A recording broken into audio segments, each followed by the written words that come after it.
Em agosto de 1995, Jaffa, um dos terroristas mais notórios do mundo, foi capturado pelos militares dos Estados Unidos enquanto comparecia secretamente ao casamento de sua filha. No entanto, a polícia não encontrou o assistente de Jaffa, Hassan, no local. 10 dias depois, um voo de Atenas para Washington decolou. Um passageiro carregou sua bolsa de bagagem para o banheiro para remover a camuflagem. Ele tirou as peças da câmera do bolso e as montou em uma pistola. Este homem era Hassan, o poderoso braço direito do líder terrorista Jaffa. Hassan, então, secretamente deu armas e explosivos aos seus cúmplices. Outro cara também pegou a arma que estava preparada no armário da cozinha. Após a preparação, o grupo terrorista detonou a cabine e ameaçou o piloto para desacelerar conforme instruído. Todos os passageiros do voo foram controlados.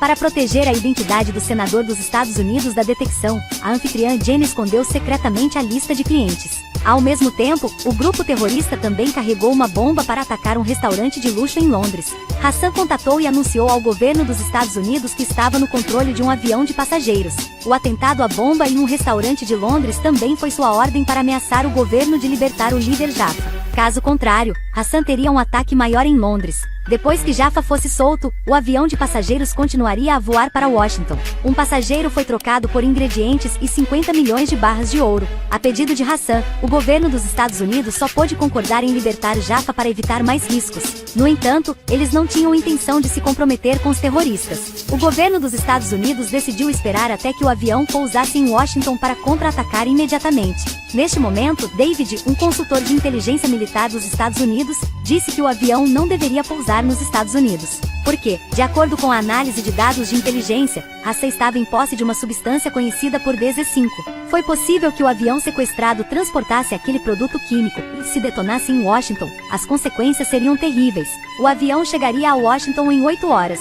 O governo dos Estados Unidos tinha apenas duas opções. Uma era ignorar as especulações de David e pousar o avião na área de Washington. A segunda era destruir o avião com 406 passageiros antes de pousar. Neste momento, o tenente-coronel Travis da Força-Tarefa de Contra-Terrorismo propôs outro plano. Embora o plano fosse um pouco arriscado, valia a pena tentar, e precisava da ajuda do engenheiro DARPA Dennis.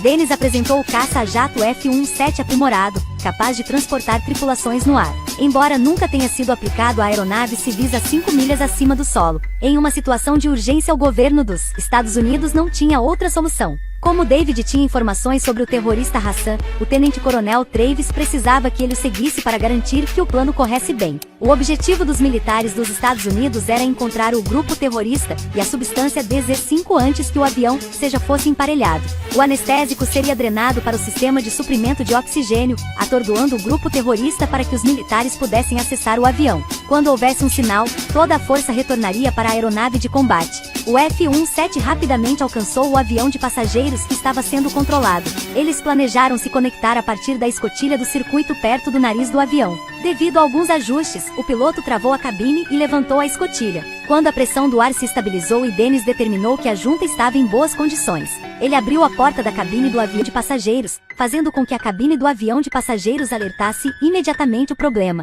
Um comando instalou rapidamente um chip especial que bloqueou as luzes de advertência. O piloto achou que era apenas um incidente normal, então o terrorista não suspeitou de nada. Quando o destacamento se moveu, o avião de passageiros tremeu violentamente. O grupo terrorista americano achou que o avião estava se movendo para uma área com mau tempo, então eles não suspeitaram disso. No entanto, um comando deixou cair acidentalmente o chip de aviso ruim da porta da cabine. Então, uma colisão colocou o especialista em explosivos em coma. Hassan ordenou que o piloto do avião subisse para evitar a resistência do vento. F-17 também teve que se mover, mas como a pressão na cabine era muito alta, se a porta não fosse fechada e separada do avião de passageiros, os dois lados estariam em perigo. Embora Travis não tenha conseguido embarcar no avião, por causa da situação crítica, ele fechou a porta da cabine do avião de passageiros. Assim que o emparelhamento dos dois aviões parou, o tenente-coronel Travis e 2 membros da equipe foram mortos. O centro de comando do desenvolvedor encontrou o F-17 desaparecido e imediatamente relatou ao Ministério da Defesa. Atualmente, o governo dos Estados Unidos não sabia se a equipe de comando embarcou com sucesso no avião para se tornar um passageiro. Eles só podiam esperar por mais notícias e deixar o esquadrão de caça se mover em direção ao ponto de interceptação. David e 6 soldados no avião de passageiros lamentaram profundamente o sacrifício de Travis e seus companheiros de equipe. Como o especialista em explosivos feriu sua coluna, eles tiveram que imobilizá-lo e injetá-lo com morfina para aliviar sua dor. Neste momento, a porta da cabine se abriu de repente e a equipe rapidamente encontrou um lugar para se esconder. Descobriu-se que o copiloto foi enviado para a sala de equipamentos para verificar o erro de aviso agora mesmo. Ele descobriu que o vidro da caixa do equipamento estava quebrado e David prontamente fez um sinal para que ele ficasse quieto. O copiloto olhou em volta e encontrou os comandos segurando armas prontas para lutar. O copiloto então pegou a placa de fiação queimada e disse a Hassan que essa condição era comum. Hassan olhou cautelosamente para a sala de equipamentos novamente e não encontrou nada fora do comum. Ao se preparar para entrar em contato com o Ministério da Defesa, os comandos perceberam após a colisão que haviam perdido muitos equipamentos incluindo rádios. Se o Ministério da Defesa não recebesse as notícias, eles pensariam que toda a equipe estava morta. Então o governo definitivamente explodiria o avião sem outra escolha. David tentou acalmar o espírito de equipe. Segundo sua análise, o Departamento de Defesa esperaria até o último minuto para explodir o avião. Então, eles ainda tinham tempo de agir. A primeira coisa a fazer era capturar Hassan porque todas as coisas importantes estavam ao seu redor. Se houvesse veneno DZ-5 no avião, com certeza haveria uma bomba. Então a equipe de comando teve que ser dividida em 2 grupos. Uma pessoa iria ao compartimento de bagagem para encontrar a bomba. Os outros 2 seriam responsáveis por instalar a sonda para encontrar Hassan e capturar suas ações. Embora David tenha estudado Hassan por muitos anos, ele só tinha visto uma foto dele quando era estudante havia 25 anos. Embora ele não pudesse descrever para seus companheiros de equipe como era a aparência de Hassan, ele conseguia distinguir com precisão sua voz. Portanto, apenas David podia confirmar a identidade de Hassan. Depois de espionar e ainda não encontrar o alvo, David teve que sondar pessoalmente, mas sem sucesso. Quando ele estava prestes a retornar ao compartimento de equipamentos, ele acidentalmente deixou cair óculos abaixo. Jenny por acaso avistou David, mas naquele momento Hassan se aproximou e ela parou na frente da porta. David finalmente confirmou a identidade de Hassan. Ao mesmo tempo, colegas de equipe no compartimento de bagagem encontraram veneno DZ-5 e 7 quilos de explosivos plásticos. A especialista em explosivos disse que esta era uma bomba de tubo conectada a uma bateria de 6 volts. O controlador dedicado que podia controlar uma ampla gama de sensores. Um duto de prata e um interruptor barométrico foram ativados durante a decolagem, e talvez estivesse definido para explodir ao pousar com um interruptor independente. Como o especialista estava ferido e não podia lidar com a bomba sozinho, eles tiveram que pedir ao engenheiro Dennis para desarmar a bomba sob a orientação do especialista. Como a força da equipe de comando não era forte o suficiente para lidar com o grupo terrorista, David teve que participar da preparação do ataque planejado. Depois de receber um sinal de que seus companheiros estavam prontos, o especialista disse a Dennis para cortar o fio da bomba. Justamente quando eles anunciaram que a bomba havia sido solucionada, ela repentinamente tornou-se ativa novamente. O especialista em explosivos ordenou às pressas para parar o ataque de seus companheiros de equipe. Ele disse que alguém executou um programa para verificar o funcionamento da bomba e acionou o interruptor de detonação. Após 1 hora, o Ministério da Defesa ainda não recebeu nenhuma notícia do destacamento.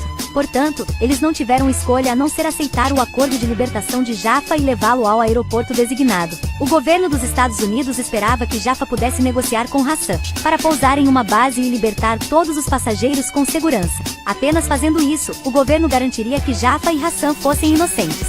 Jaffa então transmitiu as intenções do governo dos Estados Unidos a Hassan. No entanto, Hassan se recusou a obedecer às ordens e disse que tinha uma tarefa mais importante a cumprir e desligou o telefone. O Ministério da Defesa ouviu a conversa e ordenou que os caças interceptassem o avião de passageiros.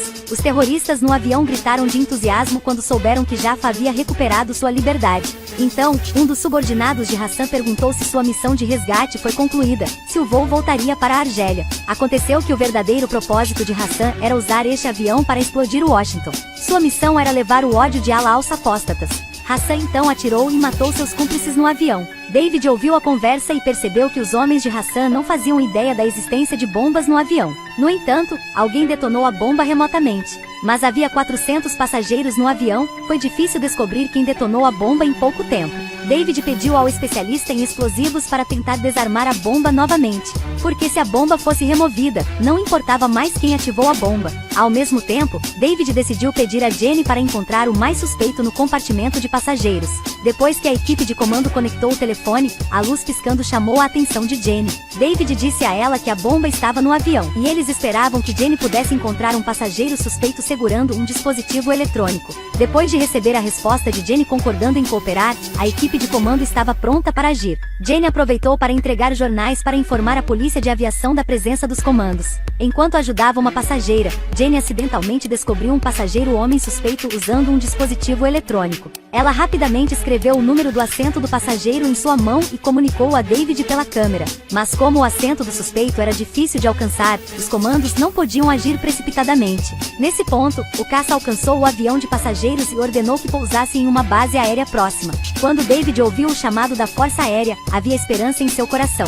Ele pediu aos comandos para encontrar uma maneira de notificar o piloto de caça que eles estavam no avião de passageiros. A emergência levou Hassan a matar o congressista no avião e obrigou o governo dos Estados Unidos a retirar o caça. Assim que recebeu uma ordem de alto nível do governo, o avião de combate se preparou para disparar mísseis para destruir o avião de passageiros. No entanto, o piloto de caça viu as luzes traseiras piscando e percebeu que era um código Morse. Ele relatou que a equipe de comando estava no avião de passageiros pedindo para esperar mais 10 minutos. Por causa da vida de mais de 400 passageiros, o Ministério da Defesa decidiu esperar mais 10 minutos. David ficou encantado ao ouvir a resposta codificada do piloto. Mas o tempo estava se esgotando e a bomba era indestrutível. Eles tinham que encontrar o suspeito primeiro. David mandou um sinal para Jenny, que a ajudou a entrar no compartimento de passageiros. No entanto, quando ele apontou a arma para o homem suspeito, David descobriu o alvo errado. David se virou, olhou em volta e percebeu que o engenheiro nuclear no banco de trás abriu fogo apressadamente. Naquele momento, Hassan apareceu apressadamente para atirar em David, mas a polícia de aviação prontamente o impediu. Logo depois, ele também foi morto a tiros pelo terrorista. David entrou correndo e arrancou o controle remoto do suspeito.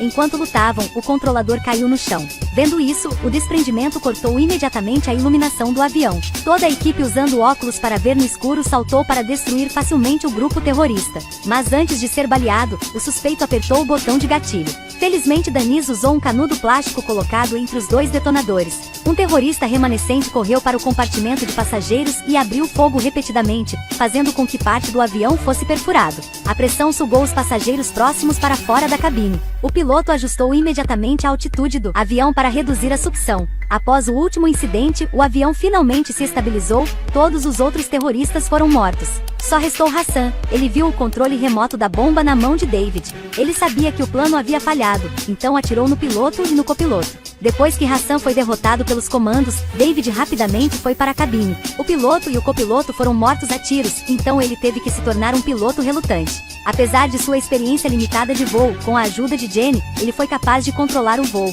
O avião começou a se estabilizar, embora não pudesse pousar no ponto designado. Mas David também conseguiu fazer o avião pousar com segurança no outeirinho. Todos os passageiros deram um suspiro de alívio. O filme acaba aqui. Não esqueça de curtir o vídeo e nos seguir.